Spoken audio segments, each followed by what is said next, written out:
हम पढ़ रहे थे इलेक्ट्रिकल मोटर्स के बारे में, इलेक्ट्रिक मोटर्स के बारे में।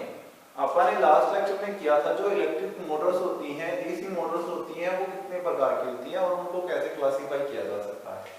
अपन ने सिंगल फेज मोटर के बारे में पढ़ा था। सिंगल फेज मोटर के बारे में अपन ने क्या पढ़ा था? सिंगल फेज मोटर के बारे में अपन ने पढ़ा था कि ये कितने प्रकार की होती है और कैसे वर्क करती है।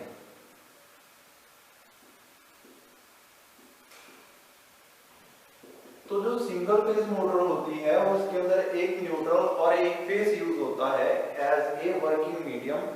तो अपन ने इसके बारे में दो तरीके की मोटर्स पढ़ी थी। फर्स्ट था रेजिस्टिव या रेजिस्टेंस स्टार्ट मोटर्स, जिसके अंदर एक रेजिस्टेंस जो होता है वो दोनों सप्लाईज, जिसके अंदर एक तो स्टार्टिंग कॉइल और एक जो है आपकी रनिंग कॉइल, दोनों के अंदर जो डिफरेंस आता है वो किसके कारण आता है? रेजिस्टेंस के कारण। दूसरा अपन ने पढ़ा था कैपेसिटर स्टार्ट मोटर्स।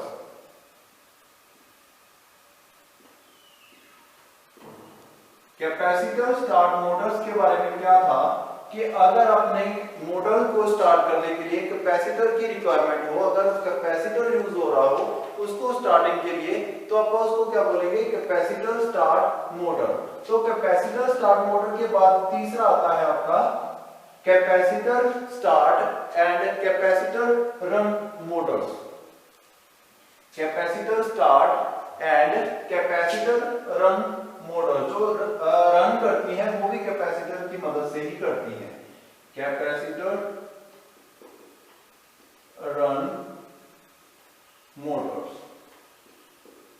जिसके अंदर स्टार्टिंग के लिए तो कैपेसिटर चाहिए ही चाहिए, ठीक है। जैसे पहले अपने को स्टार्टिंग के लिए इसके अंदर एसी सप्लाई के अंदर अगर मोटर को ऑटोमेटिक स्टार्ट करना है, मींस आपने स्विच दबाई और पंखा घूमना स्टार्ट हो गया, आपको हाथ से कुछ भी नहीं करना पड़ा, इट मींस वो ऑटो स्टार्ट होती है, उनको बोलते हैं ऑटो स्टार्ट। Auto start. अगर एसी सप्लाई के अंदर ऑटो स्टार्ट की बात करें तो ऑटो स्टार्ट सिर्फ एक ही कंडीशन में हो सकता है, आपको उसके अंदर कुछ ना कुछ एक्स्ट्रा पावर के लिए देना पड़ेगा, दो कॉइल्स देनी पड़ेगी जिसके अंदर आपको सप्लाई को एक से दूसरी सप्लाई को कम ज्यादा कर दो। तो अब क्या था आपका, एक तो मोटर थी जो छोटी मोटर्स आती हैं जिसकी कैपेसिटी कम होती है, उनके अंदर आप कैपेसिटर स्टार्ट मोटर्स यूज करते हो। दूसरा आपका आता है जब कंडीशन ऐसी हो कि आपकी मोटर ने कंटिन्यू हैवी लोड में वर्क करना है, तो उस कंडीशन में आपको कैपेसिटर स्टार्ट और कैपेसिटर रन मोटर का यूज करना पड़ेगा। ये कैसे वर्क करती है? इसके अंदर दोनों सप्लाईयां कैपेसिटर से कनेक्टेड होती हैं। ध्यान देना, जो स्टार्टिंग कॉइल है वो भी कंटिन्यू वर्क करेगी और जो रनिंग कॉइल है वो भी कंटिन्यू वर्क करेगी, लेकिन वर्क किस कंडीशन में करेगी? जैसे यहाँ पे सप्लाई है आपकी और इस कंडीशन में आपका क्या है, यहाँ पे क्या था आपका स्टार्टिंग कॉइल थी। स्टार्टिंग कॉइल जो थी वो किससे कनेक्टेड रहती थी? आपकी कैपेसिटर से। मैंने उसको कैपेसिटर से कनेक्ट किया था। इस कंडीशन में भी वो कैपेसिटर से कनेक्टेड रहेगी, लेकिन दो इसके अंदर क्या रहेंगे? अलग अलग कैपेसिटर रहेंगे। एक कैपेसिटर तो कंटिन्यू सप्लाई प्रोवाइड करने के लिए, दूसरा कैपेसिटर इसके अंदर रहेगा स्टार्टिंग के लिए, और जो स्टार्टिंग वाला है उसको आप कनेक्ट करेंगे सेंट्रीफ्यूगल स्विच से, और उसके बाद आपकी ये दोनों सप्लाईयां किससे कनेक्ट हो जाएंगी? मेन सप्लाई से, ठीक है। ऐसे ये वर्क करता है आपका जो capacitor start and capacitor run. उसके अंदर जो मेन सप्लाई है वो कौन सी है? आपकी सेम, ठीक है। अब क्या हो रहा है इसके अंदर? ध्यान देना कि जो आपके कैपेसिटर्स हैं, सॉरी ये इस तरफ नहीं, इसकी स्विचेस जो है आप उल्टी डायरेक्शन में यहाँ पे लगाएंगे, सेंट्रीफ्यूगल स्विच। यहाँ पे आगे दो कैपेसिटर, एक तो कैपेसिटर कंटिन्यू सप्लाई दे रहा है, उसके अंदर कोई चेंज नहीं है। कैपेसिटर 1 जो है, कैपेसिटर ए जो है वो कंटिन्यू सप्लाई दे रहा है, उसके अंदर कोई चेंज नहीं है। और कैपेसिटर जो दूसरा है कैपेसिटर बी, वो जब स्टार्टिंग टाइम पे कैपेसिटर आपको सप्लाई देगा मोटर को, उसके बाद वो सप्लाई देना बंद कर देगा, जिसके कारण ये आर्मेचर जो है वो मूव करेगा, रोटेट करेगा। तो कैपेसिटर ए दोनों और कैपेसिटर बी दोनों किसमें कनेक्टेड हैं? बोथ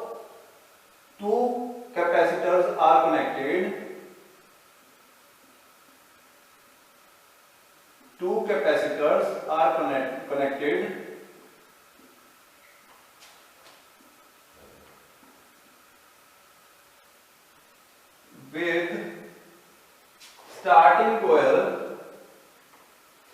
या एक्सिलरी कोयल, ठीक है, इसको एक्सिलरी लिखना ज्यादा बेटर है, लिख देता हूं मैं एक्सिलरी कोयल। दो जो है कैपेसिटर्स वो कनेक्टेड होते हैं with auxiliary coil in parallel, parallel में होते हैं ये, सीरीज में नहीं होते, दोनों देखो पैरेलल में है। पैरेलल कौन सी सप्लाई होती है, जब दो सप्लाईयां हैं और दोनों के ऊपर क्या कर दिया आप ऐसे कैपेसिटर यूज करें, जैसे यहाँ पे तो पैरेलल में है ये, सीरीज में नहीं है, अलग से आपने उसको क्या कर दिया है, दोनों से कनेक्ट कर दिया है। तो parallel, two capacitors are connected with the starting coil in parallel, और जो आपका एक है उसके साथ क्या कनेक्टेड है आपका जो सेंट्रीफ्यूगल, फ्रॉम वेयर इन और इन दोनों में से एक के ऊपर क्या है आपका सेंट्रीफ्यूगल स्विच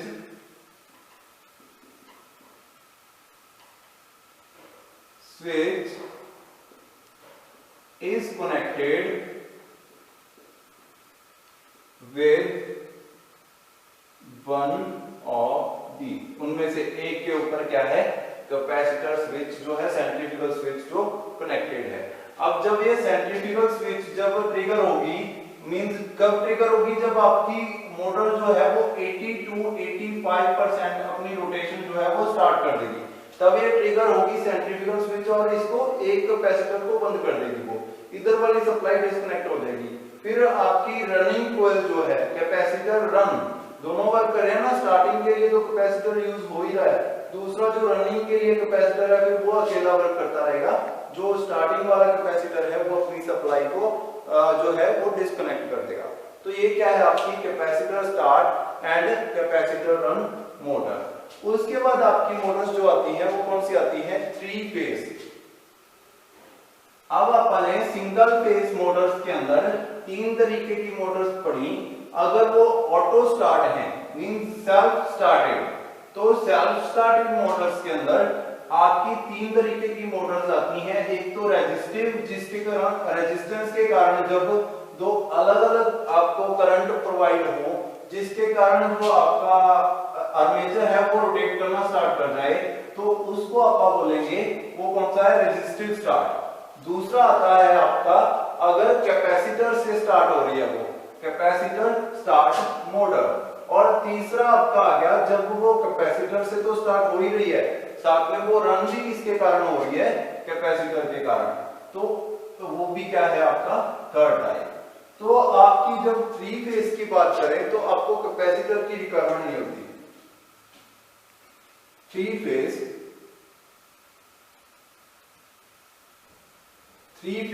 मोटर्स, तो थ्री फेज मोटर्स कौन सी होती हैं, जिसके अंदर आप थ्री फेसेस यूज करते हैं, कौन से, आर वाई बी, तीनों फेसेस जब आप यूज करते हैं टू रन द मोटर। अब ये तीनों फेसेस मैंने आपको लास्ट चैप्टर में करवाया था कि एक दूसरे से 120 डिग्री के एंगल पर होते हैं। इट मींस अगर एक के अंदर मैक्सिमम वैल्यू है, दूसरे के अंदर उससे थोड़ी सी कम होगी और तीसरे के अंदर जीरो होगी। सप्लाईयां तीनों की अलग अलग डायरेक्शन में चलती हैं, डायरेक्शन सॉरी एक ही होती है लेकिन अलग अलग समय पर चलती हैं, और एक 120 डिग्री पर होती हैं, एंगल पर होती हैं। तो इस कंडीशन में आप क्या करेंगे, थ्री फेज मोटर के बारे में जब पढ़ रहे हैं तो ये तीनों फेसेस यूज करती है मोटर और फिर जाके ये वर्क करती है। तो ये कहाँ यूज होती है, हैवी लोड के अंदर, जिसमें बहुत ज्यादा पावर चाहिए आपको, जैसे आपके आइसोलेटेड कई बार कोई ऐसे जगह है यहाँ पे आपको बहुत बड़े बड़े एयर कंडीशनर यूज करने हैं, हैवी एयर कंडीशनिंग,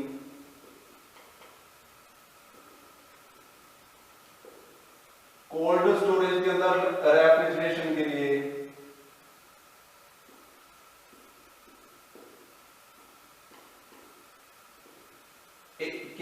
रेफ्रिजरेशन के लिए,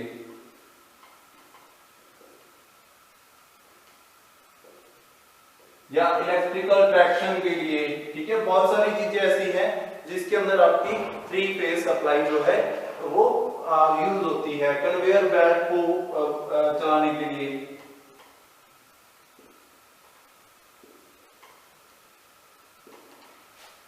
सब चीजों के लिए आपका क्या होगा, इलेक्ट्रिकल मोटर यूज होगी, कौन सी, 3 फेज वाली। तो 3 फेज मोटर्स के अंदर जब आप 3 फेज सप्लाई यूज करते हैं as a medium to run the motor, 3 phase supply अगर आप यूज करेंगे तो उसको क्या बोलेंगे, 3 फेज मोटर बोलेंगे। ठीक है, तो इसके अंदर दो तरीके की मोटर्स होती हैं। सबसे पहले सिंक्रोनस मोटर्स। सिंक्रोनस मोटर्स कौन सी होती हैं,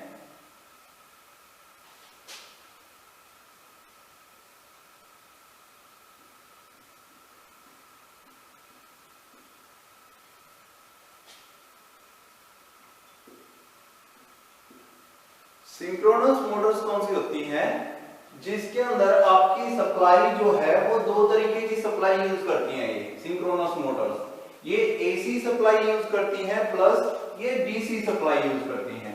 DC supply for armature, DC supply plus AC supply. AC supply जो जाती है वो स्टेटर को जाती है। इसके अंदर दो तरीके के पार्ट्स होते हैं, एक तो होता है रोटर। इसके अंदर दो तरीके के पार्ट्स होते हैं, कौन कौन से, एक तो होता है रोटर जो रोटेट करता है जैसे कि नाम से ही अपने को डिफाइन हो रहा है। दूसरा होता है स्टेटर जो कि चारों तरफ इसके ऊपर रुका रहता है। तो स्टेटर एंड रोटर दो तरीके के पार्ट्स होते हैं, इन दोनों को अलग अलग तरीके की सप्लाई चाहिए होती है। स्टेटर जो है वो 3 तरीके की सप्लाई है, उसको लगती है 3 फेज सप्लाई जो है वो यूज करता है। 3 फेज सप्लाई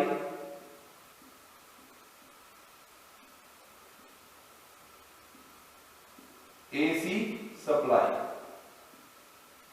इसके अंदर कौन सी सप्लाई यूज होती है, 3 फेज एसी सप्लाई। दूसरा कौन सा, रोटर आ गया। रोटर के अंदर कौन सी होगी, सॉरी हाँ, रोटर जो है वो अंदर वाला पार्ट होता है उसका जो रोटेट करता है। बाहर वाला स्टेटर जो है वो रुका रहता है, उसके अंदर सिर्फ मैग्नेटिक फील्ड। अब ध्यान दो, मैंने आपको बताया था 120 डिग्री पर ये रोटेट करती है। चलो इसके बारे में बाद में बात करते हैं। सबसे पहले रोटर के ऊपर, तो ये डीसी सप्लाई से चलता है, डीसी सप्लाई इसको प्रोवाइड की जाती है जिससे ये रोटेट होता है। तो अब दोनों के अंदर डिफरेंट टाइप की सप्लाई यूज करते हैं आप। स्टेटर के अंदर 3 फेज एसी सप्लाई और रोटर के अंदर डीसी सप्लाई। तो जो स्टेटर होता है वो रुका रहता है, उसके अंदर अलग अलग ना आपके फेसेस बने रहते हैं, अलग अलग आपकी क्या बनी रहती हैं, अलग अलग उसके अंदर डिफरेंट टाइप के क्या होते हैं, पोल्स बने रहते हैं, उसको पोल्स बोलते हैं। ठीक है, पोल कैसे रहेंगे उसके ऊपर, जैसे कि स्टेटर के ऊपर कितने भी पोल्स हो सकते हैं चारों तरफ उसके। ठीक है, कितनी वाइंडिंग्स आपने की है उसके हिसाब से उसके ऊपर पोल्स बनते हैं। तो नंबर ऑफ पोल्स जैसे 1 हो गया, ये 2 नंबर ऑफ पोल्स, ये 3 नंबर ऑफ पोल्स और ये 4 नंबर ऑफ पोल्स। ठीक है, ऐसे उसके ऊपर पोल्स रहते हैं और जिसकी मदद से आप उसको करंट को क्या करते हैं, ट्रांसफर करते हैं। और बीच में जो डीसी सप्लाई है, डीसी सप्लाई मैग्नेट बनाने के काम आती है। तो मैग्नेट बनती है यहाँ पे, एक मैग्नेट होनी जरूरी है और दूसरा जो है करंट 3 फेज सप्लाई वो बाहर मैग्नेटिक फील्ड बनाती है। तो मैग्नेटिक फील्ड में मैग्नेट जो है वो अपने आप रोटेट होती रहती है। ये एक मैग्नेट होगी और ये दूसरी मैग्नेट होगी। ये किसके कारण बनी, ये डीसी सप्लाई के कारण। डीसी सप्लाई जब आप किसी को प्रोवाइड करते हैं तो उसके अंदर मैग्नेटिक फील्ड बन गया, उस मैग्नेटिक फील्ड में एक तो साउथ बन जाता है, एक नॉर्थ बन जाता है। जैसे इसका साउथ नॉर्थ और साउथ नॉर्थ, ऐसे इसके अंदर पोल्स बन जाते हैं। ये इसके पोल्स हो गए, नॉर्थ साउथ ऐसे पोल बन गए। और बाहर वाली जो कोर है, जो इसका स्टेटर है, ये स्टेटर होता है इसको बोलते हैं स्टेटर। और ये जो इसके सेंटर में है ये क्या है, रोटर है, इसको बोलते हैं रोटर। तो रोटर जो है वो मूव करता है, रोटेट करता है, इसको बोलते हैं रोटर। तो रोटर है एंड स्टेटर, इसके अंदर ये दो चीजें हैं। अब क्या होगा, जब आपका ये जो मैग्नेटिक कोर है ये रोटेट करेगी, जब स्टेटर जो है इसके अंदर मैग्नेट प्रोड्यूस होगी। स्टेटर के अंदर 3 फेज एसी सप्लाई चल रही है। एसी सप्लाई के बारे में क्या सिस्टम होता है, अब इसके ऊपर मैंने आपको बताया था 120 डिग्री पर एक दूसरे से एंगल पर होती हैं, एक दूसरे से हटके होती हैं।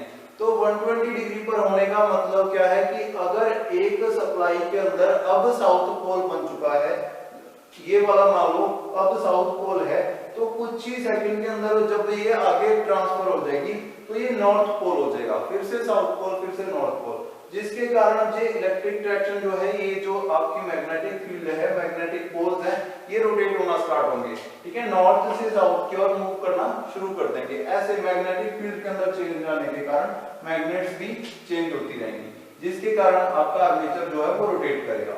ये थोड़े से हैवी ड्यूटी पर्पस के लिए अपन यूज करते हैं 3 फेज मोटर्स। और सिंक्रोनस मोटर कैसे वर्क करती है ये आपको पता चला कि इसके अंदर अपन दो सप्लाईयां देते हैं, एसी एंड डीसी। अब इसके ऊपर तो आपने एसी सप्लाई दे दी, इसको डीसी, आर्मेचर को डीसी सप्लाई कैसे दोगे, इसके नीचे जो है, इसके ऊपर ही जो आर्मेचर होता है उसके ऊपर ही डीसी सप्लाई के लिए प्रोविजन होता है, उसके ऊपर गैप दिया जाता है, जिसके ऊपर जाके आपके बुशेस जो होते हैं उसके साथ जाके ये कनेक्टेड हो जाती है डीसी सप्लाई के साथ। डीसी सप्लाई इसको मिलती है तो ये मैग्नेट में कन्वर्ट हो जाती है, जिसके कारण ये इसके अंदर रोटेट करती हैं। तो सिंक्रोनस मोटर के बारे में अपन ने बात की, इसके अंदर दो चीजें मैंने आपको बताया, एक तो रोटर हो गया, एक स्टेटर हो गया। और इसकी सिंक्रोनस स्पीड कितनी होती है, सिंक्रोनस स्पीड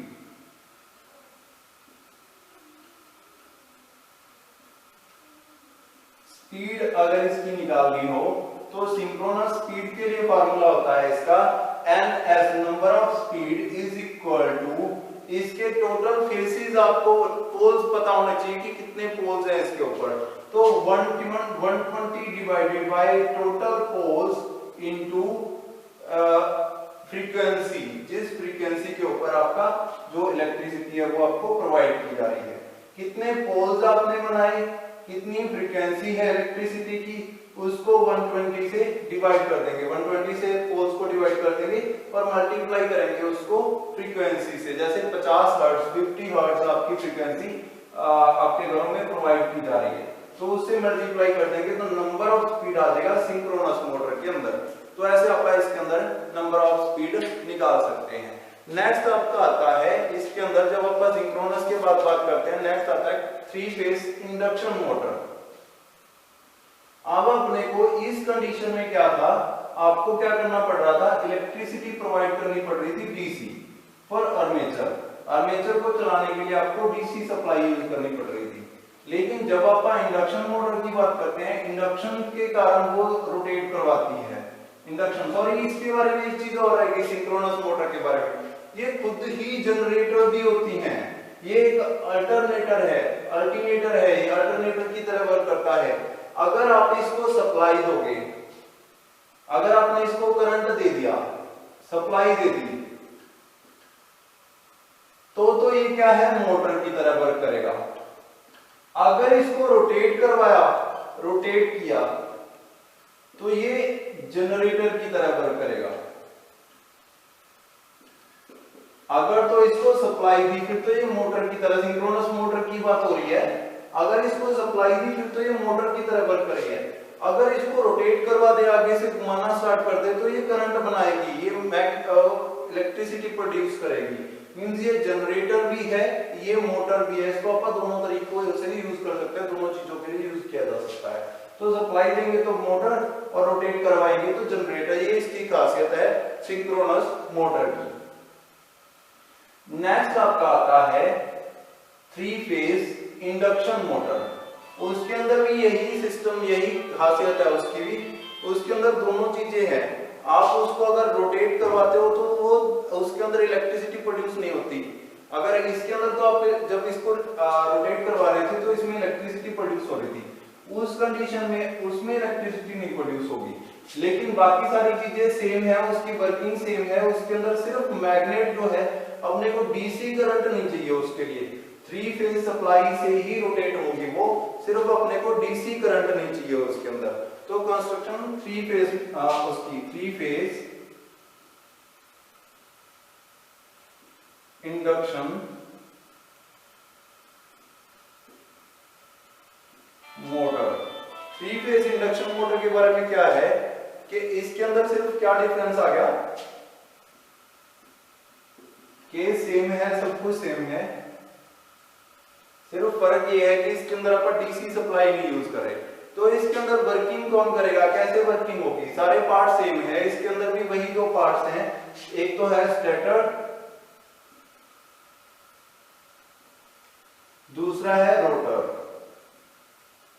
पार्ट्स सेम है, रोटर जो है उसको भी इलेक्ट्रिसिटी चाहिए वो रोटेट होने के लिए, रोटेशन के लिए रोटर के अंदर मैग्नेटिक फील्ड प्रोड्यूस होनी चाहिए।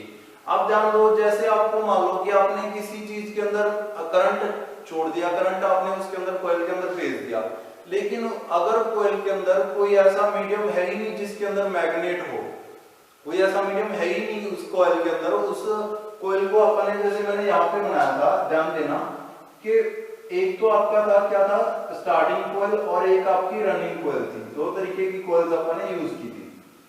ये सिंगल फेज मोटर के बारे में अपन ने किया था। अगर इसके अंदर कोई ऐसी चीज हो जिसके अंदर मैग्नेट हो ही ना, उस कंडीशन में तो आर्मेचर के ऊपर लोड ही ऐसे लग रहा था वन साइडेड, सिंगल साइडेड, ये एक दूसरे से 90 डिग्री पर थे।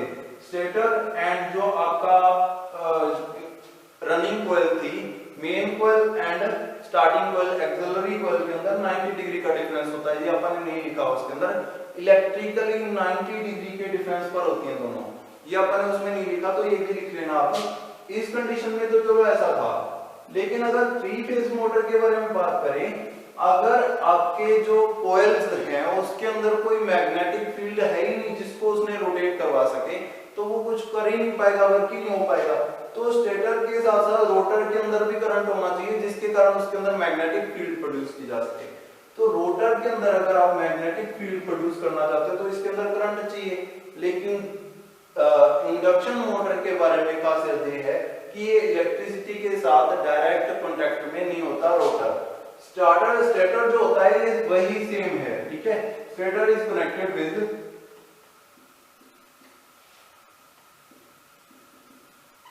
Three faces. The three phase of stator is connected with three phase supply। तीन फेस उसके स्टेटर के होते हैं, तीनों थ्री फेज सप्लाई से कनेक्टेड होते हैं, इसके अंदर कोई चेंज नहीं है, कुछ नहीं है इसके अंदर। दूसरा, जब अपन रोटर की बात करते हैं तो रोटर के बारे में क्या है, रोटर जो होता है ये कनेक्टेड होता है, किसी चीज से नहीं कनेक्टेड होता, तो इसके अंदर ट्रांसफार्मर के उससे सिद्धांत से, ट्रांसफॉर्मिंग वाले से इसके अंदर करंट आता है, ठीक है। In this coil,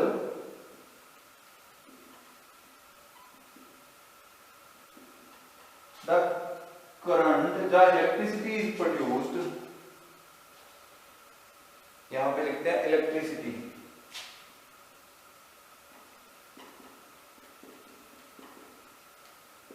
is produced by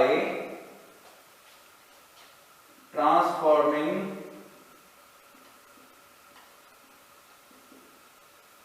action from the stator।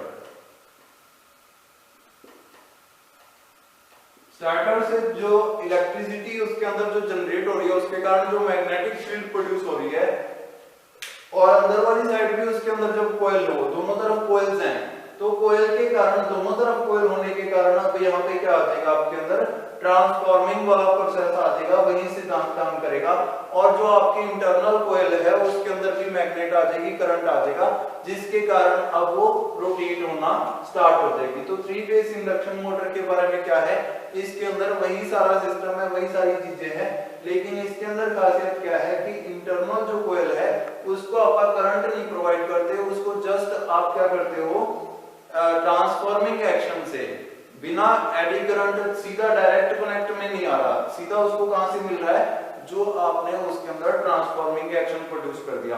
बाहर वाली तरफ क्या है, उसके स्टेटर है, स्टेटर के अंदर आपकी थ्री फेज सप्लाई कनेक्ट है, 1 2 3, तीनों फेसेस इसके साथ R Y B, तीन फेसेस है, तीनों की अलग अलग कॉइल्स होंगी चारों तरफ इसके केस के ऊपर, स्टेटर के ऊपर। और सेंटर में आपका क्या है, एक आर्मेचर है, आर्मेचर के ऊपर खुद की अपनी कोयल है।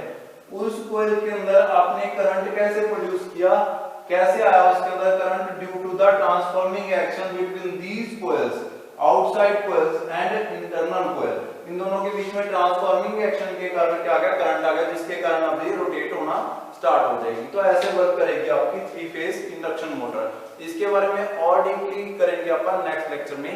आज के लिए इतना ही, थैंक यू।